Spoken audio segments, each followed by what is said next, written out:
Bonjour à tous, c'est Aude, je suis créatrice du blog Contes de Fées, je suis également hypnothérapeute humaniste et coach de vie.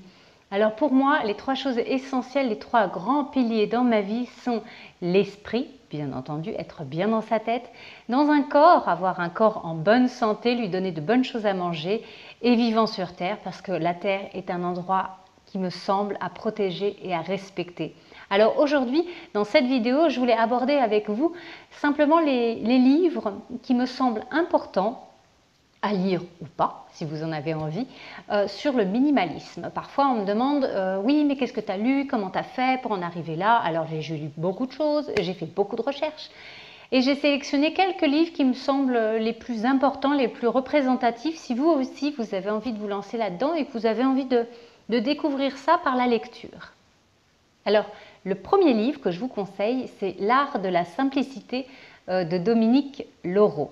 Alors, l'auteur, c'est une Française qui s'est expatriée au Japon il y a une trentaine d'années et elle s'est vraiment plongée dans toute cette partie zen qu'ont les Japonais. Elle a vraiment adoré ça.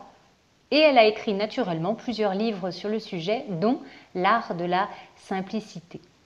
Alors c'est un livre qui se compose en trois grandes parties.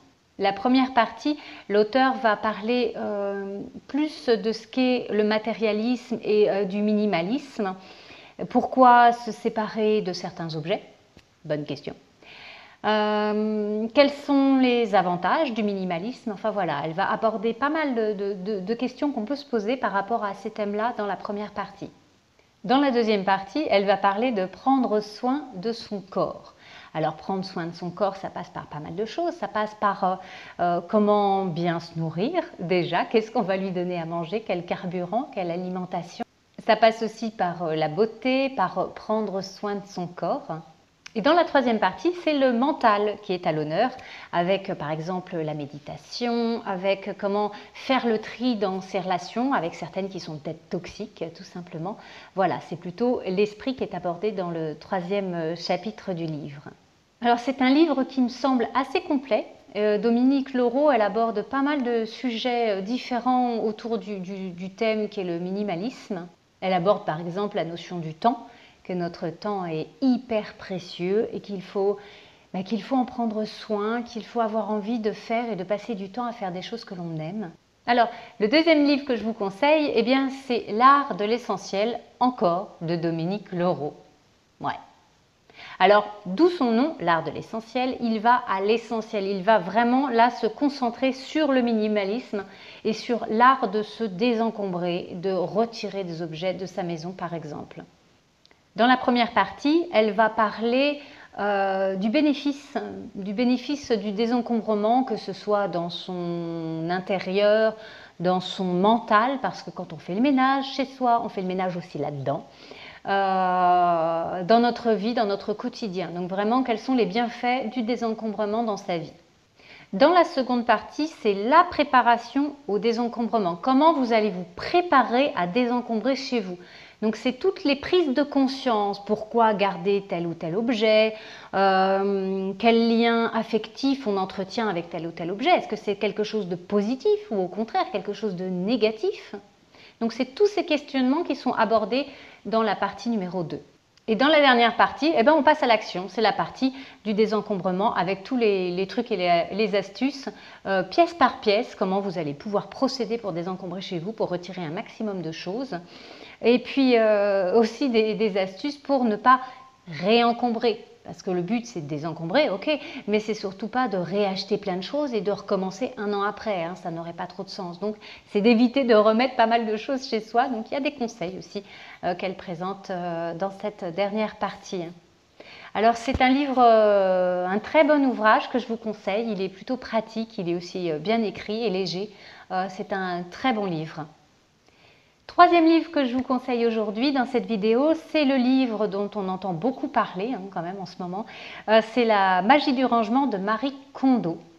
Alors, Marie Kondo, qui est-elle? C'est une japonaise qui est consultante en rangement et elle a développé en fait sa propre méthode pour pouvoir ranger. C'est la méthode KonMari que vous avez peut-être déjà entendue sur Internet ou à la télévision, peu importe. Et c'est cette méthode qu'elle va expliquer à travers ce livre. Je trouve que c'est un livre qui incite à se poser, à mon sens, de bonnes questions sur les objets. Pourquoi est-ce qu'on le garde, par exemple?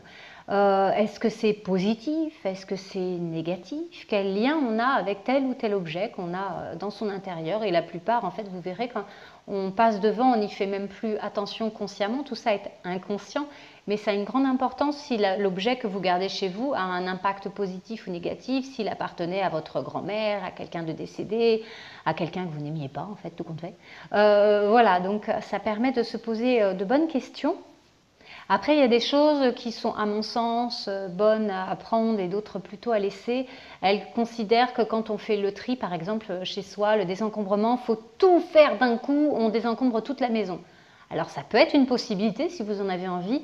Je pense que pour certaines personnes, ça peut faire peur et puis on va se retrouver avec des montagnes de choses dont il va falloir se séparer rapidement, vendre, donner, aller à la déchetterie. Enfin, ça fait beaucoup de travail, donc je ne suis pas emballée par ça.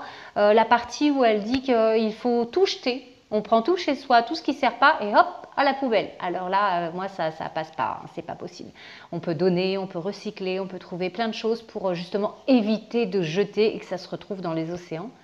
En tout cas, c'est un livre qui pourrait vous donner un déclic pour faire des choses à la maison. Ça a le mérite d'être assez incisif, hein, elle booste un petit peu. Donc si vous avez envie d'avoir un petit remontant, on va dire ça comme ça, ce livre est fait pour vous.